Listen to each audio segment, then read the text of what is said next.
Bismillahirrahmanirrahim. Assalamualaikum warahmatullahi wabarakatuh. Pada pertemuan yang pertama untuk kelas 10, kita akan mempelajari mengenai nilai-nilai Pancasila dalam praktek penyelenggaraan pemerintahan negara. Namun sebelum kita belajar, marilah kita berdoa sesuai dengan agamanya masing-masing. Untuk yang beragama Islam bisa sambil melihat doa sebelum belajar. Berdoa mulai.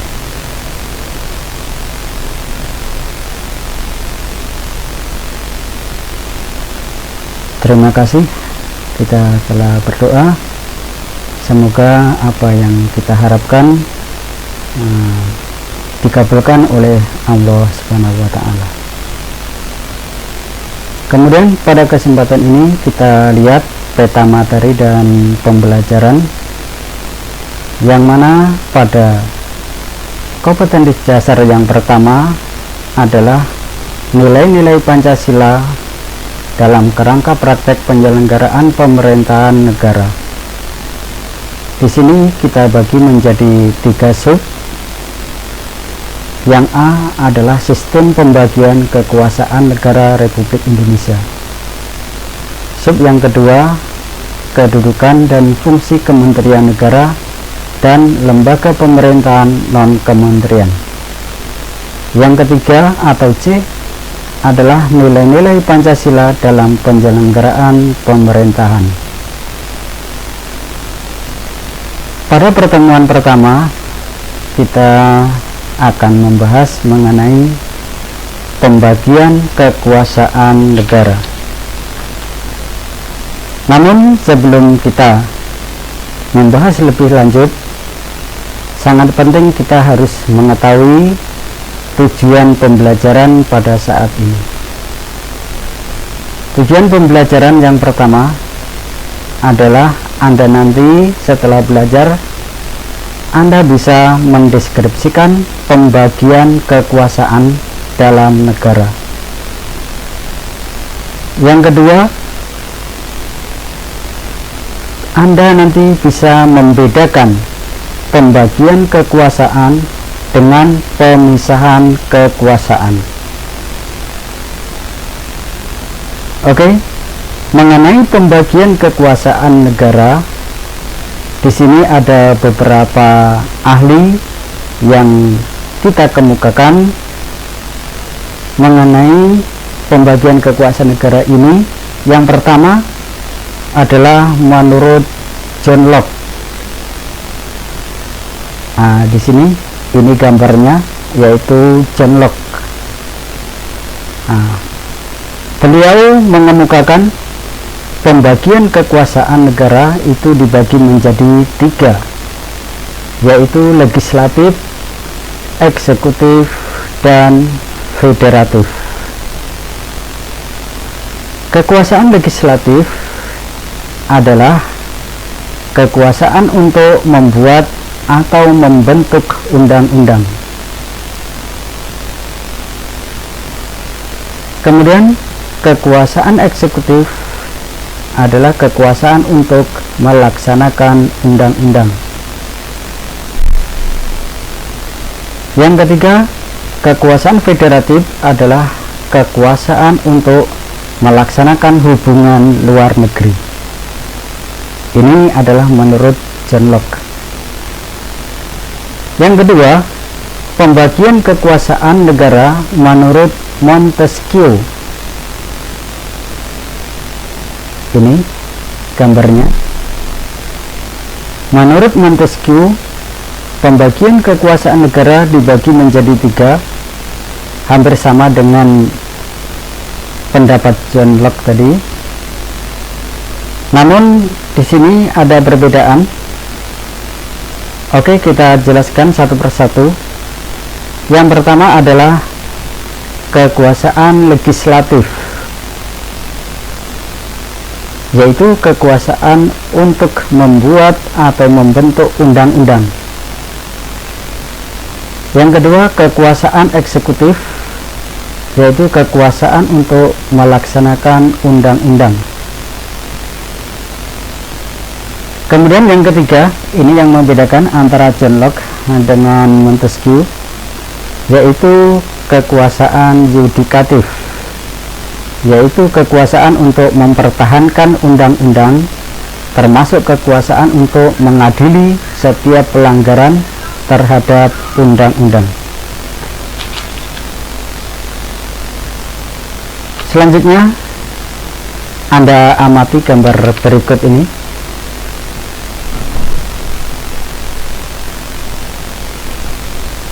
Oke, Anda pasti kenal 99,9 warga negara Indonesia pasti mengenal dengan sosok atau tokoh dari gambar berikut ini. Ya, mereka adalah Presiden Republik Indonesia yang sekarang ini. Namun presiden dalam negara kita di sini bukan berarti penguasa penuh terhadap negara. Namun mereka ada hubungannya dengan lembaga-lembaga negara yang lain. Nah, untuk lebih lanjutnya kita akan membahas mengenai apa itu pemisahan kekuasaan atau apa yang dinamakan pembagian kekuasaan. Di sini memang mirip antara pemisahan maupun pembagian kekuasaan. Oke, mari kita pelajari bersama. Yang pertama mengenai pemisahan kekuasaan. Oke, kita lihat.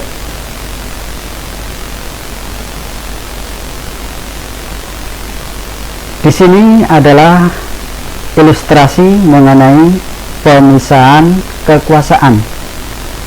Yang mana di sini kekuasaan legislatif, eksekutif, dan yudikatif, mereka ini tidak ada hubungannya sama sekali. Mereka berdiri sendiri. Memang benar-benar terpisah. Ini yang dimaksud dengan pemisahan kekuasaan. Jadi antara lembaga yang satu dengan yang lainnya tidak ada hubungannya sama sekali. Ingat, ini yang dinamakan pemisahan kekuasaan. Kemudian selanjutnya adalah pembagian kekuasaan.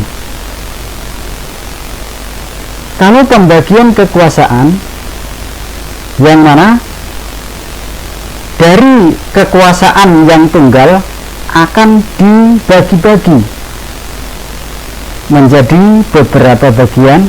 Kita contohkan di sini menjadi 3. Namun dari masing-masing pemegang kekuasaan di sini ada hubungannya atau saling berhubungan. Baik itu legislatif dengan eksekutif atau eksekutif dengan yudikatif. Di sini ada saling keterkaitan. Ini beda antara pemisahan dengan pembagian kekuasaan. Contohnya adalah hubungan atau keterkaitan antara legislatif dan eksekutif. Yang mana kita contohkan di sini adalah dalam pembuatan undang-undang maupun anggaran, pendapatan dan belanja negara. Yang mana mengenai pembuatan undang-undang dan APBN ini antara badan eksekutif dan legislatif mereka saling bermusyawarah untuk memutuskan mengenai undang-undang ataupun anggaran, pendapatan dan belanja negara.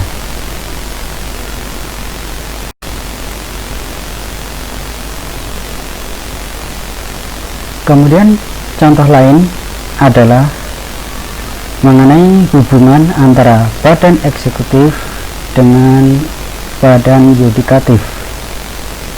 Dalam hal ini kita contohkan adalah dalam hal pemberian gerasi. Dalam pemberian gerasi, presiden atau badan eksekutif tidak serta-merta dalam memberikan gerasi, namun harus berkonsultasi dengan badan yudikatif, yaitu Mahkamah Agung. Demikian yang bisa kita sampaikan pada pertemuan saat ini. Sekian, terima kasih. Wassalamualaikum warahmatullahi wabarakatuh.